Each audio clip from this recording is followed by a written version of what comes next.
Assalamualaikum warahmatullahi wabarakatuh. Sekarang kita akan membahas uji komparasi statistik parametrik. Untuk yang kedua ada independent sample t-test. Jadi independent sample t-test ini diberikan apabila ada data, dua jenis data tapi tidak saling berpasangan. Jadi dua jenis data yang berbeda. Misalkan kalian melakukan penelitian dari dua kelas A dan kelas B, kalian ingin membandingkan apakah rata-rata dari hasil belajar kelas A dan hasil belajar kelas B itu ada perbedaan atau tidak, gitu ya. Atau kemampuan membaca laki-laki dan kemampuan membaca perempuan, itu apakah ada perbedaan. Itu menggunakan independent sample t-test. Jadi menggunakan memang dua jenis data dari dua kelompok yang berbeda. Contohnya kita akan menentukan hipotesis. Yang pertama, hipotesis nolnya itu tidak terdapat perbedaan signifikan atau perbedaan yang nyata antara rata-rata hasil belajar siswa pada kelompok A dan pada kelompok B. Sedangkan hipotesis alternatifnya terdapat perbedaan signifikan atau perbedaan yang nyata antara rata-rata hasil belajar siswa pada kelompok A dan kelompok B. Nah, kita akan menghitung menggunakan SPSS dulu. Jadi kita akan menggunakan SPSS. Kita one independent sample t-test. Jadi tadi ada data dari dua kelompok siswa. Jadi ini ada hasil belajar dari siswa kelas A. Kita tulis hasil belajarnya. Siswa kelas A kita beri kode 1. Kemudian siswa kelas B kita beri kode 2. Ditaruh di bawahnya. Lalu yang kita lakukan pertama adalah kita bisa menggunakan independent sample t-test asalkan memenuhi prasyarat, yaitu data yang diberikan ini berdistribusi normal dan varians dari kedua data ini, data kelas A dan kelas B ini adalah homogen. Jadi asalkan dia normal dan homogen, kita bisa menggunakan independent sample t-test. Jadi ada prasyaratnya ya. Nah, ini sebelumnya, pada pertemuan sebelumnya kita sudah mencari data ini. Ternyata data ini adalah normal dan homogen. Maka kita bisa menggunakan sekarang independent sample t-test untuk mencari apakah ada perbedaan rata-rata dari kedua kelas ini. Yang kita lakukan adalah kalau sudah normal dan homogen, kita tinggal mencari. Yang pertama klik analyze, lalu compare mean untuk uji komparasi rata-rata. Nah, kalau dua data berbeda dari dua kelompok ini menggunakan independent sample t-test.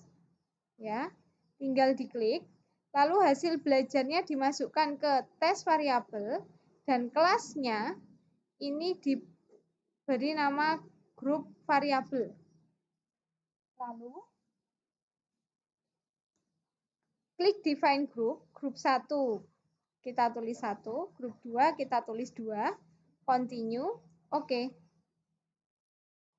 Nah, sekarang kita lihat outputnya, kita cek. Di sini outputnya kita lihat, hasil belajar kelas A ini ada 22 siswa, kelas B juga 22 siswa, rata-ratanya sudah diketahui.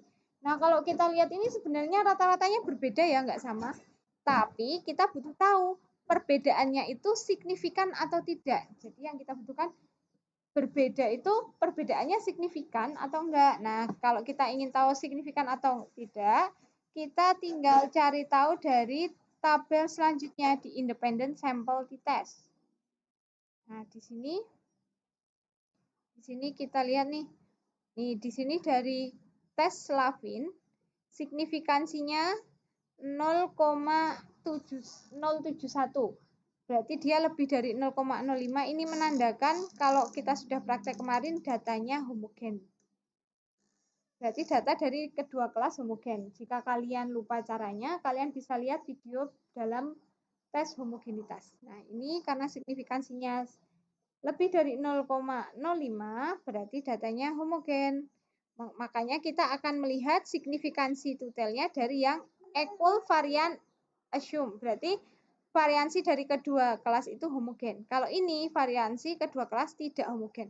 Nah, kalau homogen Karena ini homogen, kita pakai yang ini. Seret, kita lihat signifikansi tutelnya. Signifikansinya ternyata 0,000. 0,000 nih yang atas.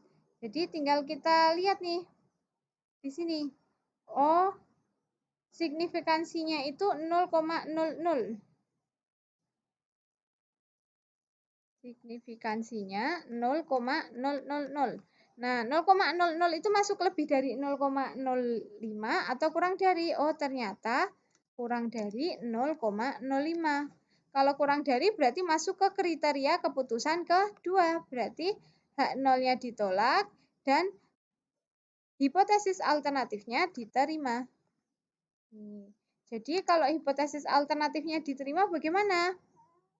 Kita lihat nih yang diterima hipotesis alternatif. Oh, berarti yang diterima yang hipotesis alternatif. Berarti terdapat perbedaan signifikan atau perbedaan yang nyata antara rata-rata hasil belajar pada kelompok A dan kelompok B. Cukup sekian. Kita sudah sampai kesimpulan. Apabila ada pertanyaan, bisa ditanyakan, bisa kita diskusikan. Wassalamualaikum warahmatullahi wabarakatuh.